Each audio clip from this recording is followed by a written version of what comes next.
Bonjour à toutes et à tous, vous écoutez Cinécast. Salut Thibaut. Salut Guillaume. Cinécast, c'est le podcast qui chaque semaine vous recommande des films à voir au cinéma, en streaming ou VOD. Aujourd'hui, on va vous parler de Malcolm et Marie. En streaming. En streaming. Avec un accent grave. Exactement, on est belge ici. Vous parlez de Malcolm et Marie, un film de Sam Levinson disponible dès ce 5 février sur Netflix. Alors, de quoi parle ce film ? Ça parle d'une soirée qui tourne un peu bizarrement. Hein. C'était d'abord une projection d'un film d'un réalisateur. Il rentre chez lui avec sa petite amie. Ça s'est bien passé la projection. En tout cas, tout le monde a bien aimé son film. Hein, la critique, tout le monde pense que ça va être fantastique. Sauf que il ne le sait pas encore tout de suite. Ça, il va le découvrir. Globalement, en sortant de la projo, oui, les avis étaient bons. Bonne impression. Mais les critiques ne sont pas encore tombées. C'est ça qu'il attend particulièrement. Bien sûr. Donc c'est sympa. C'est un film qui parle de l'envers du décor de ce qu'on fait chaque semaine dans Cinécast. Comment est-ce qu'ils vivent la chose ? C'est sûr qu'ils sont tous en train d'écouter notre podcast attentivement.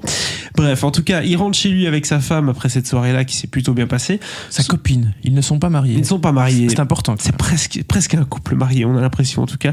Mais ils rentrent tous les deux et ils vont devoir affronter certaines réalités, certaines vérités sur leur couple qui vont être mises à rude épreuve.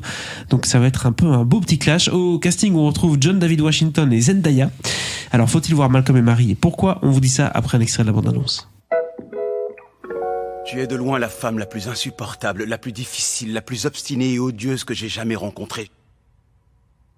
Je t'aime. Oh, il est tellement sensible, il est romantique. Il paraît qu'il est gentil, pas vrai ? Bah, dans le fond, oui. Quand il joue pas à te faire du chantage affectif. J'aime ta façon de voir le monde, Marie. Alors Thibaut, on a tous les deux vu le film. Je pense que tu as fait un peu plus de recherche par rapport au réalisateur du film et qui c'est, qui, quoi, comment, où. Moi j'ai regardé le film de manière un peu plus brute, je m'attendais à rien, donc je me suis dit c'est parti, on y va, Malcolm et Marie. Film en noir et blanc, déjà commençons par cet aspect-là. Oui, bah c'est pas étonnant quand tu sais qui est le réalisateur justement. C'est pour ça que je fais un bridge shot. Ouais, je commence à te connaître. Qui est Sam Levinson. Tu connais peut-être son père, Barry Levinson. Oui. Hein, Mr. Rainman. Exact. Mais donc Sam, le fils, est également réalisateur. Il a réalisé notamment le film Assassination Nation. Il a produit, en tout cas producteur exécutif de Pieces of a Woman, qui est sorti donc début janvier sur Netflix. Et est également le réalisateur et le showrunner de la série Euphoria. Donc quand tu connais surtout Assassination Nation et Euphoria, tu sais que c'est un réalisateur qui a un style très visuel, donc dont l'esthétique, enfin pour qui l'esthétique est hyper importante. Il y a beaucoup, en tout cas dans ces deux films et séries, beaucoup de paillettes, des jolies couleurs, donc quelque chose de vraiment très très stylisé. Et dans Euphoria, on retrouvait déjà Zendaya, qui a d'ailleurs gagné en 2020 un Emmy de la meilleure actrice pour la série Euphoria, donc pas dégueulasse. Non, pas dégueulasse. Elle fait quand même un bon début de carrière au cinéma, Zendaya. Bah, elle parvient à faire ce que Zac Efron n'a pas réussi de faire, c'est-à-dire ça balance, attention. Diversifier le portfolio, j'ai envie de dire. C'est clair que Zac Efron après High School Musical, ça a été un peu. Il y a le truc avec les voisins aussi, le Neighbors ou je sais pas quoi là. Oui, bah oui. Voilà, oui. Ouais. Elle a fait Greatest Showman, puis elle fait d'autres trucs, et puis maintenant elle se retrouve. Que j'ai toujours pas vu d'ailleurs. Voilà, maintenant elle se retrouve ici avec John David Washington, tout frais, tout chaud de Tenet. Donc, ouais. C'est assez marrant de le voir à l'écran d'ailleurs parce qu'il est bien sapé, il est en costard et tout. Tu te dis, tiens, j'ai l'impression que c'est la continuité de Tenet en noir et blanc. Mais non, je vous rassure. Film de 2020, film de confinement. Tourné alors là, je sais plus combien de jours. C'est évident. Hein. C'était l'année dernière. C'était un huis clos, donc, déjà. Oui, une maison, 2 personnages. Des masques. Des masques pour le Covid, sans doute. Et des masques qui vont tomber. Exactement, beaucoup de masques qui vont tomber dans cette soirée. Et c'est peut-être ça le premier bon point du film. Alors, je sais que ça a l'air prétentieux comme ça, hein, quand on entend un peu tout ça, film en noir et blanc, sur des artistes qui se posent des questions, sur la perception critique de leur œuvre, et nanani, nanana, où trouver l'inspiration. C'est très... t'as l'impression de voir Arte Fiction vendredi soir.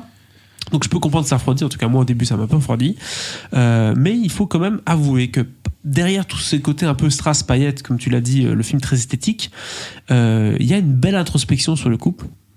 je Oui. reprends les mots que tu as notés parce qu'ils sont tout à fait justes. On a là une manière de voir comment est-ce que le succès de l'un peut avoir un impact sur l'autre, et la reconnaissance de l'un par rapport au manque de reconnaissance de l'autre, toute cette espèce de dynamique de couple qui existe. Ouais, parce que il faut.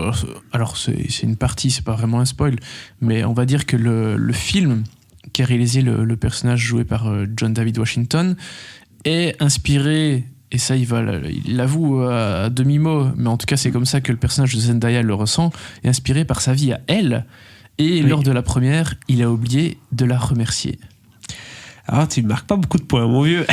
Alors Autant là, te et dire que- globalement, on va dire que c'est un peu à cause de ça que tout ce qui va suivre dans le film démarre. C'est l'incident, tout à fait. Au début, C'est- effectivement, ils arrivent, ils rentrent, ils sont contents de la soirée. Elle commence à lui préparer un mac and cheese. Elle fait pipi aussi. Quoi? Elle fait pipi. Elle fait aussi. pipi aussi. C'est important. Je sais pas, c'était très important Si, de le parce que c'est souligner. rare une scène où t'as Mais, quelqu'un sur les toilettes pendant genre quelques minutes oui, en, c'est vrai, en c'est train de pisser. Oui, quelques minutes, n'exagère pas. Hein. Ouais, au moins une minute ou deux. Mais, mais oui, en fait, t'es vraiment en temps réel. T'as pas ce côté. Enfin, en même temps, c'est une nuit qui est filmée pendant le film. Et donc, ça se déroule sur plusieurs heures, mais t'as pas l'impression. C'est pas des jours et des jours, et donc t'as ce sentiment où tout est très court et de voir des bribes de trucs. Non, t'as quand même l'impression d'être limite dans la soirée avec eux, de voir ce qu'ils vivent, mais. Ce qui est terriblement génial dans le film, c'est que là, Sam Levinson laisse le temps. Enfin, en même temps, c'est un film de dialogue, quoi. Donc, Ah oui. clairement, t'es tout le temps avec les personnages, et quand je dis t'es avec eux, c'est pas juste que c'est eux qui sont filmés et qui parlent, mais t'as limite l'impression d'être dans la pièce, quoi. Tout à fait. C'est ça qui est génial, parce que effectivement, voilà, ça commence avec ce truc sur la reconnaissance, et donc ensuite ça vire sur sur la réussite, sur la jalousie, sur la place qu'une personne a dans le couple par rapport à l'autre, enfin sur la place de chacun, et sur cet équilibre. Et puis il y a aussi ce côté très là un peu plus masturbatoire Oui, sur le cinéma. oui, ça c'est.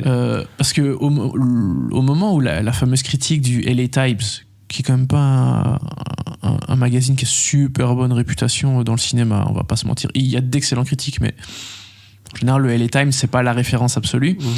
Au moment où la critique arrive, elle est bonne, et Mais elle contient certains propos qui ne plaisent pas, en tout cas. elle fait un peu péter un câble au personnage de John David Washington, parce que il y a ce truc de un blanc qui écrit un Bien critique sur un film réalisé par un noir avec des noirs.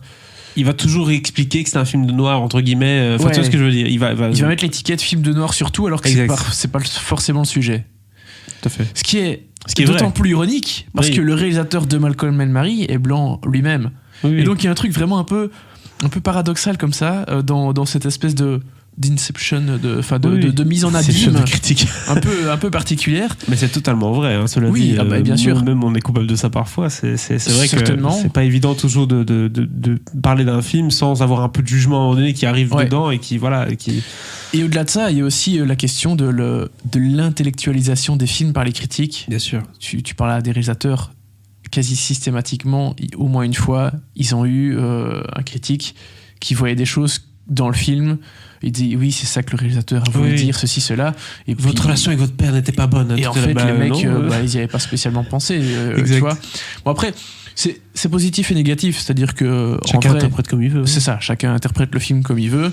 Et parfois, c'est vrai que pour les artistes, c'est parfois un peu chiant de voir que les critiques font de leur film des choses qui ne sont pas spécialement, tu vois. Ah, c'est d'un Bah côté- bon, voilà, Oui, mais d'un côté, c'est c'est un ce que- peu le revers de la médaille. c'est ce que tout le Faut monde faire fait avec. une fois que le film est diffusé partout. C'est-à-dire que chacun interprète le film comme bon lui semble, et souvent l'interprétation des gens n'est pas la même que celle du créateur du film. Non, bien Et sûr. il faut accepter qu'une fois que le film est parti, il est plus à toi. Non, C'est clair. ça C'est ça tout le Mais traumatisme du réalisateur. Mais c'est toujours au moins un peu comique de voir Oui. les interprétations que font les gens de chaque œuvre. Surtout qu'ils y vont dans le film là, hein. Quand il s'agit de taper un peu sur la critique et l'establishment du Ah, cinéma, ouais. ils se font plaisir.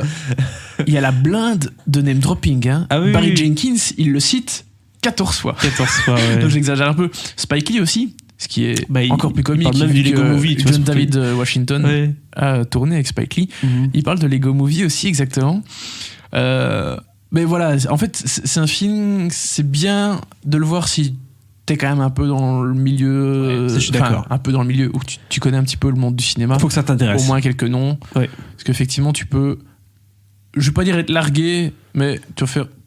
Enfin, il y a des moments où tu peux être un peu perdu, quoi. Ouais, c'est ça. Donc je trouve que ce qu'on parlait avec l'introspection sur le couple et tout, c'est très important dans le film. Ça prend de la place, mais le cinéma prend tout autant de place. Donc c'est vrai que ça peut parfois un peu refroidir si vous n'êtes pas assidu à ce point-là et vous n'avez pas envie non plus de vous prendre trop la tête avec des références à gauche à droite. Autre chose qui est importante à mentionner, je pense qu'on a déjà parlé de John David Washington et de Zendaya qui font vraiment un super boulot, tous les deux dans cette espèce de répartie théâtrale, j'ai presque envie de dire. Hein. C'est boum boum boum boum boum, ça va très très vite. Mais moi, grosse mention spéciale pour Zendaya quand même. Les deux sont excellents, qu'on se le dise, mais Zendaya, elle vient pas de loin, mais elle doit casser une étiquette qui est enfant Disney, quoi. Oui, exactement. Et elle le fait comme d'autres l'ont fait avant elle, hein, Miley Cyrus notamment, elle a bien cassé avec une boule. Ouais, elle a bien cassé l'image Disney que les gens avaient d'elle. Mais faire ça au cinéma, c'est pas forcément ce qu'il y a de plus simple. Ouais, mais elle le fait Zendaya, pas en extrême non plus, tu vois. Elle montre juste que c'est une femme adulte. Non, mais elle choisit des projets qui sont quand même à l'opposé de ce que Disney fait. Et en plus, elle a un truc. Je trouve qu'elle a un peu ce visage on dit resting bitch face. Elle fait passer des choses avec son visage, c'est assez incroyable. Je trouve qu'elle a vraiment une palette d'émotions assez. Bitch face. Mais c'est vraiment ça. Oui, tout à fait. Non ? Allez. Oui, elle a un regard de blasé comme ça, c'est vrai, mais en même temps fatal. Ici, ça se met super bien dans le film. Ah bah oui, bien sûr. Donc c'est taillé, c'est limite écrit pour elle. Ouais. À côté de ça, dernière chose à mentionner avant de faire la note, c'est la musique qui joue un rôle important dans le film. Pas que la musique, je voulais parler plus généralement du cachet général du film. On a parlé de l'esthétique, effectivement, noir et blanc, très beau noir et blanc, comme souvent maintenant, très honnêtement. Huis clos, il y a quand même pourtant énormément de choix de cadres différents. La maison est grande. Ouais, elle est très grande. mais c'est vivant. T'as pas l'impression d'être constamment coincé dans une pièce. Et t'as pas l'impression que c'est statique, tu vois. Non, bien sûr. La caméra bouge notamment tout le temps. La scène où il pète son câble sur la critique où ça bouge énormément. Et même parfois quand il y a une scène, je pense que c'est celle-là, mais je suis plus certain.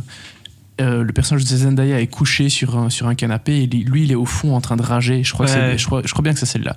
Et même rien que ça, globalement il y a un seul axe de caméra. Mais il y a plein de types de cadres différents et voilà, ça fonctionne à crever.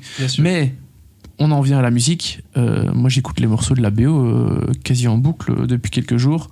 T'as du James Brown, du Outkast, Frankie Reyes, William Bell, beaucoup de musique d'artistes noirs, hein, globalement. Ouais. Mais c'est un cachet de dingue, hein. Franchement, c'est classe, ça claque. Et surtout, il y a de l'ancien et du nouveau. Enfin, nouveau. Peut-être pas nouveau à ce point-là, mais il y a un bon mélange. Il y a un bon mix entre du vieux jazz et des trucs beaucoup plus modernes. Ça fonctionne super bien. Et vraiment, c'était très cool niveau ambiance. Bon, alors du coup, si on devait noter ce film sur 5, ça donnerait quoi, Thibaut ? Moi, un très très très beau 4 étoiles. 4 étoiles, écoute, je te suis, même si j'ai un petit 3 quand même en moi, parce que, comme on l'a dit, c'est très cinéma, très référence à...